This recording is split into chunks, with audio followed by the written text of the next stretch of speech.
Hello and welcome, ladies and gentlemen. I'm back with another set of random encounter ideas that don't suck. Today, we're back in the misty peaks with beautiful panoramic views in the mountains. Let's see what dangers await our intrepid adventurers.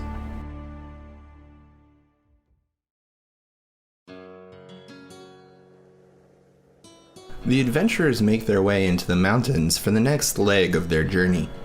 Soon after entering the wilderness, they come upon an interesting sight. There is a large tree with a trunk over 3 feet wide, surrounded by small druidic circles and runes. If any of the party members are proficient with religion, they may recognize this place as a sacred ritual site of druids dedicated to a particular deity. A decent arcana check will also notice that the runes on the tree indicate that it is commonly used as a target for the transport via plants spell. Whether or not these druids come into play later in the game is up to you as the DM, but this encounter helps to make the world feel more full and magical. Later on down the road, the adventurers come upon a small dwarven camp. There are about a half-dozen tents, along with pack animals, campfires, and mining equipment. If the adventurers are familiar with the area, then they will know that there are no noteworthy mines in the area. The dwarves are well protected, but they're welcoming to adventurers who might be able to lend a hand with protecting the camp through the night. However, the dwarves will be extremely secretive about their work and their reason for being in the area. If the adventurers are able to convince the dwarves to tell them the reason through persuasion, intimidation, stories, or any other creative means, then the adventurers will learn that these dwarves have discovered an untouched vein of gold ore nearby. They've been secretly preparing to excavate as much of the gold as they can before anyone else discovers the mine. The adventurers continue their journey on a rainy, cold day. As they march down the road, there's a sudden loosening of boulders from the slope above the adventurers. They move quickly to dodge the ensuing landslide, but find that their path is now obstructed by a huge amount of debris. Luckily, or perhaps as fate would have it, the landslide has opened up a new path on the slope. As the DM, you can easily pair this type of encounter with a sign sent by any of the deities that the player characters are dedicated to. It seems that their deity had wanted the character to head up this path for one reason or another, to be decided by the DM. Further down the road, the adventurers spot another group of travelers on the road ahead. The travelers don't move very quickly, as they have several two-wheeled carts, donkeys, and lots of baggage. If the group moves to catch up with the travelers, they will find a small group of people on a pilgrimage to a holy site on the mountain. It's a difficult journey, but that's part of their faith. At least once during their lifetime, they need to make the trek to this holy site to make offerings so that their deity will hear their prayers. Several deities in 5th edition would work for this holy site, so I'll leave it up to you as the DM to decide which deity these pilgrims are dedicated to. One evening, just as the sun is setting over the mountains, a keen eye in the group spots a rare bird that lands in a tree nearby. The colorful bird would be worth a lot of gold to an animal collector, so the group will need to decide how to handle the situation.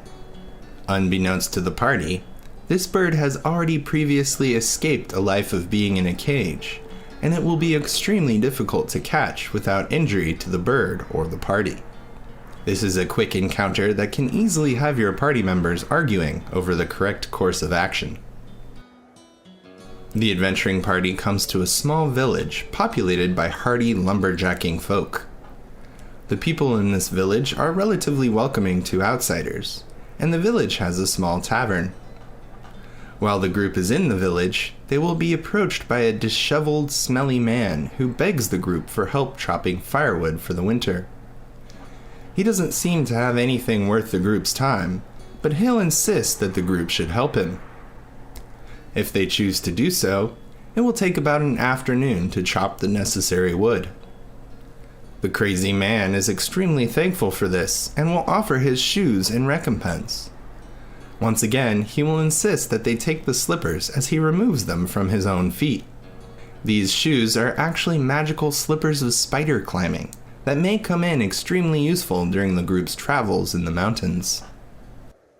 Later on in the wilderness, the group stumbles across a huge log cabin surrounded by an 8-foot-high wooden wall.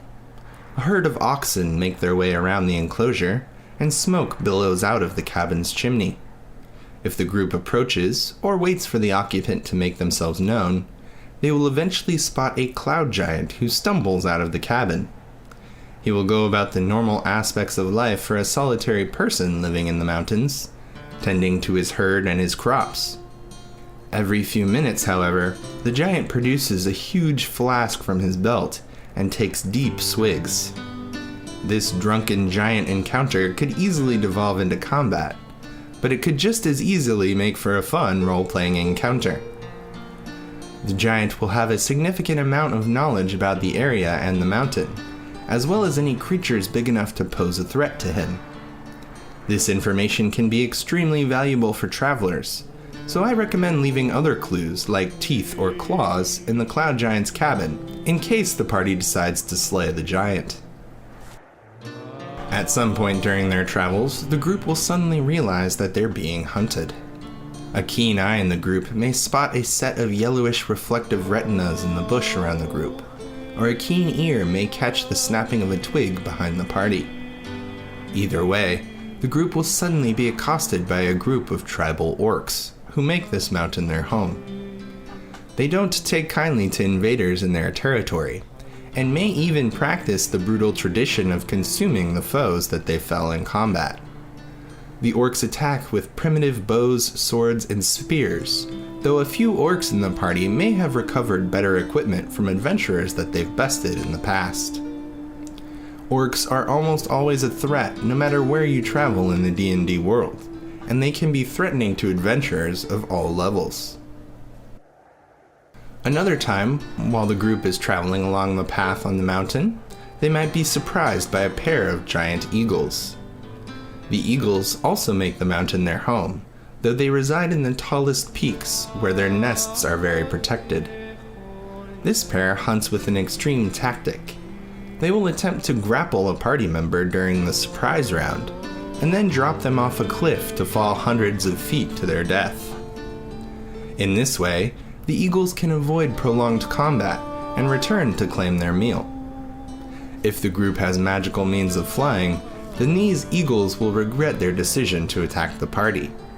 But if the adventurers don't have access to this type of magic, then they will need to work quickly to avoid this threat. The adventurers near the goal of their journey at the crest of the mountain. As they pass a natural cave, they will travel close to another well-known D&D creature, the Yeti.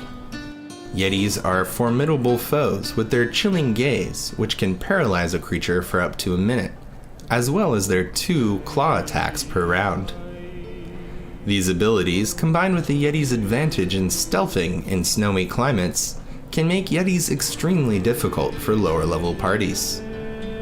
Any adventurers traveling in the mountains should be cautious not to disturb these creatures.